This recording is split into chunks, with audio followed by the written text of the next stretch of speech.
En ce temps-là, de grandes foules faisaient route avec Jésus. Il se retourna et leur dit, « Si quelqu'un vient à moi sans me préférer à son père, sa mère, sa femme, ses enfants, ses frères et sœurs, et même à sa propre vie, il ne peut pas être mon disciple. Celui qui ne porte pas sa croix pour marcher à ma suite ne peut pas être mon disciple.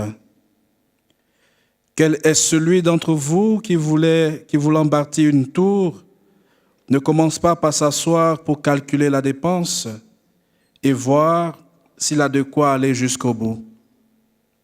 Car si jamais il pose les fondations et n'est pas capable d'achever, tous ceux qui le verront vont se moquer de lui. Voilà un homme qui a commencé à bâtir et n'a pas été capable d'achever. Et quel est le roi qui, partant en guerre contre un autre roi, ne commence pas par s'asseoir pour voir s'il peut, avec 10 000 hommes, affronter l'autre qui marche contre lui avec 20 000? S'il ne le peut pas, il envoie, pendant que l'autre est encore loin, une délégation pour demander les conditions de paix. Ainsi donc, celui d'entre vous qui ne renonce pas à tout ce qui lui appartient ne peut pas être mon disciple. Acclamons la parole de Dieu.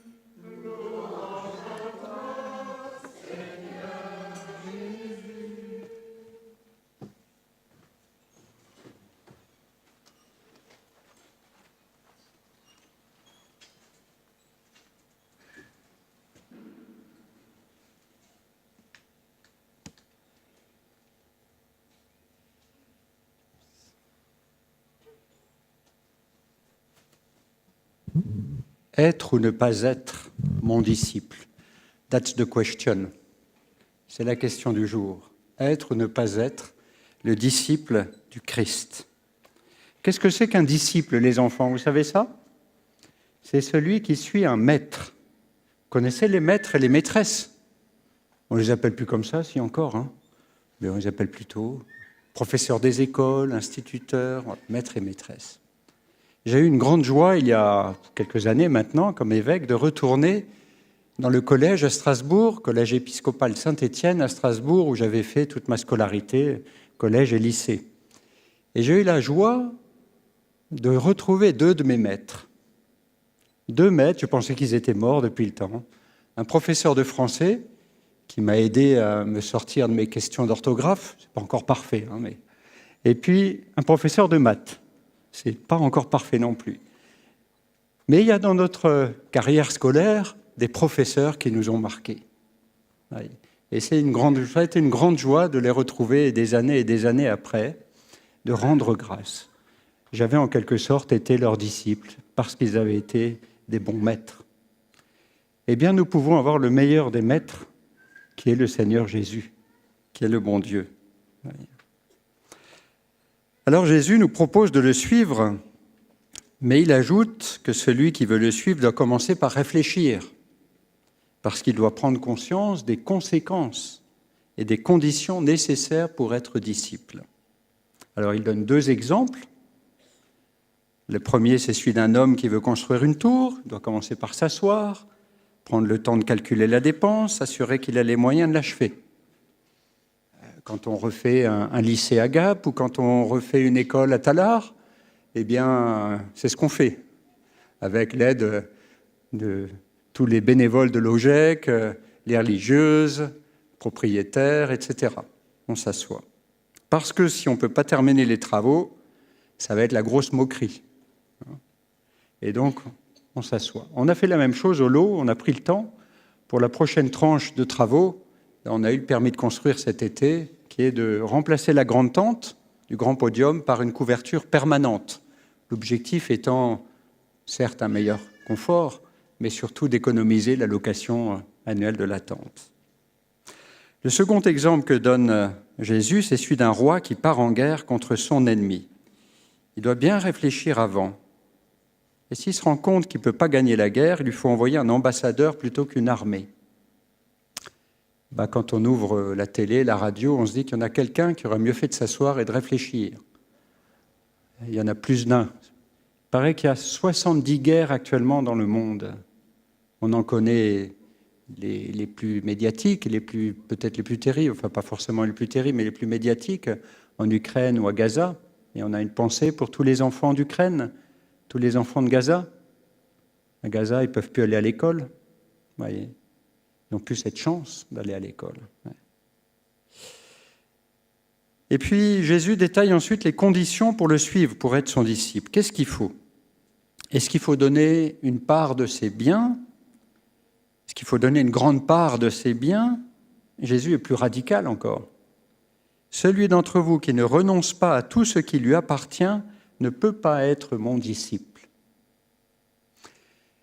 On a un Dieu qui est radical, parce que l'amour est radical.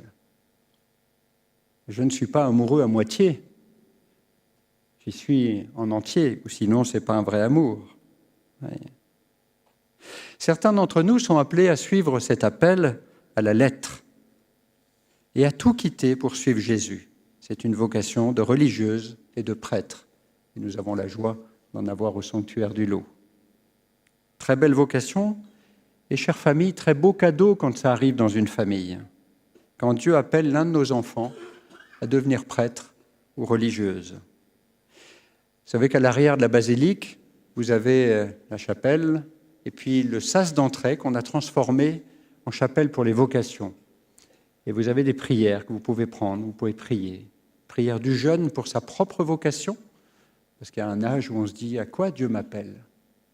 Et puis prière des adultes pour les jeunes. Donc n'hésitez pas à aller confier tous nos jeunes là-bas. Mais si tous ne doivent pas vendre ce qu'ils ont, le donner aux pauvres, tous doivent se détacher de toute forme de cupidité, de tout attachement aux richesses matérielles ou bien terrestres. Le pape François, vous savez, c'était un champion des petites phrases. Il disait « On n'a jamais vu un coffre-fort suivre un corbillard ». Une autre phrase plus biblique, celle-là. « Tout ce qui n'est pas donné est perdu.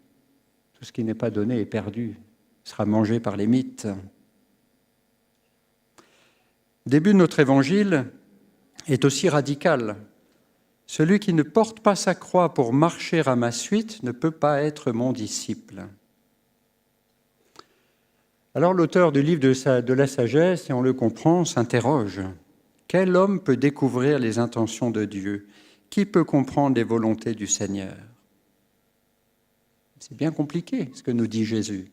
Quand Jésus dit « Si quelqu'un vient à moi sans me préférer à son père, sa mère, sa femme, ses enfants, ses frères et sœurs, et même à sa propre vie, il ne peut pas être mon disciple. » C'est quand même déconcertant. Dans une fête de rentrée scolaire, qu'est-ce que Dieu veut nous dire quand même ? Ouais. Alors on se rappelle qu'un des 10 commandements, c'est « Tu honoreras ton père et ta mère ». Dieu ne peut pas se contredire alors. Il veut nous faire comprendre qu'au-delà de toutes nos affections familiales, naturelles, qui sont bonnes, mais qui, nous l'expérimentons, sont limitées, imparfaites. On a demandé pardon au Seigneur pour les petites bagarres qu'il y a pu y avoir cet été dans nos familles. Il faut nous ouvrir à l'amour de Dieu, qui, lui, est parfait. C'est cet amour de Dieu accueilli en nos âmes qui alors nous permet d'aimer en vérité. L'accueillir pour le donner aux autres. Alors, chers enfants, Jésus n'est pas un ami parmi d'autres. Il veut être votre ami. Mais il veut surtout être votre meilleur ami. Il veut être votre meilleur ami, Jésus. Parce qu'il est le Fils de Dieu et qu'il sera effectivement le meilleur de tous vos amis. Alors pour cela, il faut lui faire de la place dans votre vie. Pas la dernière place, y compris quand on a le temps. Parce qu'alors on ne prie pas. Parce que vous n'avez jamais le temps en fait. Le matin, vous vous levez, il faut s'habiller, enfiler le chocolat, prendre le bus éventuellement, aller à l'école, etc. Vous êtes sûr que vous n'avez pas le temps de prier le matin ? Moi, je vous propose un truc. Le matin, vous vous habillez, puis vous rajoutez par-dessus un signe de croix. Seigneur, au nom du Père et du Fils et du Saint-Esprit, je t'offre ma journée. Ça vous a pris 3 secondes. D'accord ? On essaye de faire ça ? Parfois, il y en a qui le font parce qu'ils ont des petits bijoux, forme de croix, des choses comme ça. Vous voyez ? Eh bien, en mettant votre croix, en mettant votre médaille de baptême, en mettant « Seigneur, je t'offre ma journée, au nom du Père, du Fils et du Saint-Esprit ». Voilà la prière toute courte du matin. Et puis le soir, je vous invite, chère famille, à faire une prière en famille, à prendre le temps avec celui qui veut être le meilleur ami de votre enfant. Ouais. Le Père Michel rappelait tout à l'heure qu'aujourd'hui est un grand jour à Rome, un jour de canonisation de 2 saints, de 2 jeunes saints. Et ça ne devait pas être cette date-là, mais le bon Dieu a appelé le pape François à lui, et donc ça a été retardé. Il a fallu attendre le nouveau pape. Et c'est pour ça que ça tombe aujourd'hui. Carlo Acutis, c'est un jeune qui est mort comme lycéen. Pier Giorgio Frassati, c'est un jeune qui est mort comme étudiant. Alors pour la rentrée scolaire, pour la rentrée étudiante, c'est quand même un beau cadeau d'avoir ces 2 belles figures de sainteté que l'on peut prier. Je vais surtout m'attarder sur Carlo, Saint Carlo Acutis. Il est né en 1991 à Londres. C'est les familles internationales, ça, maintenant. Il est mort le 12 octobre 2006 en Italie, à Monza. Il est mort d'une leucémie foudroyante. C'est un garçon normal, disent ses parents. Il aimait la musique, il jouait du saxophone, il aimait le ballon, il aimait les jeux vidéo. Il avait toujours, depuis tout petit, une grande amitié avec Jésus. Pourtant, ses parents n'étaient pas des catholiques pratiquants. Mais leur jeune fils manifeste depuis tout début une piété. Il veut rentrer saluer son ami Jésus dans toutes les églises devant lesquelles il passe. Il récitera rapidement le chapelet. Quelqu'un a dû lui apprendre à réciter le chapelet quotidiennement. Dès qu'il a pu, il est allé à la messe tous les jours tout seul. À la messe tous les jours. Jésus était vraiment son meilleur ami. Ouais. Il a une dévotion particulière pour l'Eucharistie, pour la Vierge Marie. Il dira c'est l'unique femme de sa vie. Un jeune qui dit ça. Ouais. Il a fait sa première communion à 7 ans. Alors il a une phrase qui est intéressante, peut-être aussi pour nous les adultes. Dans tous les bureaux, il y a des photocopies, il y a des imprimantes. Il a dit « Tous naissent comme des originaux, mais beaucoup meurent comme des photocopies. » Est-ce que vous comprenez ce qu'il veut dire ? Ce n'est pas parce que vous aurez la même paire de chaussures que votre voisin que vous serez un saint. Là, vous serez une photocopie du voisin. Ce n'est pas ça qui vous fera la joie profonde. C'est d'être un original, pas d'être une photocopie. Voyez. Pour ne pas mourir en photocopie, Carlo, il puise sacrément. Il dit « toujours uni à Jésus, c'est mon programme de vie ». Il dit ça, il avait 7 ans. Être toujours uni à Jésus, c'est mon programme de vie. Et puis il écrit, parce qu'avant la messe, il essayait d'arriver avant ou partir après pour prendre un temps, quand c'était possible, d'adoration. Il écrit « Lorsque nous nous tenons devant le soleil, nous bronzons, comme certains qui sont au soleil là. Mais lorsque nous nous tenons devant Jésus Eucharistie, nous devenons saints. » Et pour lui, il dira « L'Eucharistie est son autoroute vers le ciel. » Son autoroute vers le ciel. Et il est devenu saint rapidement. Parce qu'être saint, ce n'est pas seulement aimer Dieu de tout son cœur, toute son âme, c'est aussi aimer son prochain. Lycéen, il se met à enseigner le catéchisme aux enfants qui se préparent à la première communion, à la confirmation. Il fait du bénévolat à la cantine des pauvres, qui est gérée par des frères capucins et par les sœurs de Mère Teresa. Il secourt les pauvres de son quartier, il utilise son argent de poche pour cela. Il aide les enfants en difficulté à faire leurs devoirs. C'est bien un enfant de notre millénaire, il est passionné d'informatique. Il est connu comme le cyberapôtre. le saint geek. Il a créé des expositions sur Internet, sur les miracles eucharistiques, sur les apparitions mariales. Ces expositions, elles tournent dans le monde entier actuellement. On a accueilli une à Briançon. Là. Ouais. Alors je me dis, Carlo geek, peut-être que c'est le contrepoids suscité par Dieu de tous ces milliardaires de la tech qui ont fait allégeance au président des États-Unis et qui veulent gouverner la Terre et en faire un monde sans Dieu, conformément à leur idéologie libertaire. Le jeune Carlo Acutis nous dit on peut faire autre chose de la tech. Début octobre 2006, ses parents le croient affecté d'une grosse grippe. C'est en réalité une leucémie foudroyante. Il meurt le 12 octobre 2006. Il est enterré à Assise, dans une basilique, une petite basilique pas très connue, qui commémore un événement de la vie de saint François. Après la rencontre avec des lépreux, François prend conscience du peu de poids de sa vie de jeune riche. Son papa était un riche marchand de tissus. Alors il dépense beaucoup d'argent, fait des dons aux pauvres, comme dons aux pauvres. Et son père, Pietro Bernardone, furieux des excentricités de son fils, exige qu'il lui rende des comptes. Et il va même le mettre au tribunal pour le déshériter. À l'issue d'un procès au tribunal de l'Église, au tribunal de l'évêque d'Assise, François rend à son père l'argent qui lui reste, ainsi que ses vêtements que son père avait payés. Il dit à son père et à la foule rassemblée, « Jusqu'ici, je t'ai appelé Père sur la terre. Désormais, je peux dire Notre Père qui es aux cieux, puisque c'est à lui que j'ai confié mon trésor et donné ma foi. » Et il applique la parole de Jésus qu'on a entendue. « Si quelqu'un vient à moi sans me préférer à son Père, celui d'entre vous qui ne renonce pas à tout, que ce qui lui appartient ne peut pas être mon disciple. » Et alors l'évêque l'enveloppe de sa grande cape.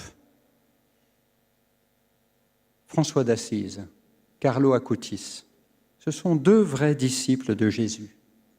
Deux belles figures qui nous sont proposées en ce début d'année. Deux vrais amis de Jésus, deux meilleurs amis de Jésus, ou Jésus leur meilleur ami. Je voudrais, pour confier cette année scolaire, terminer cette homélie par une prière à Saint Carlo Acutis, qui a été écrite ou qui a approuvée par l'évêque d'Assise. Carlo, sourire du ciel pour cette terre blessée et sans paix, nous louons Dieu pour ta vie simple, joyeuse et sainte. Tu as accueilli avec confiance d'être dépouillé de ta jeunesse pour te consacrer au ciel avec Jésus et Marie à une mission d'amour sans limite.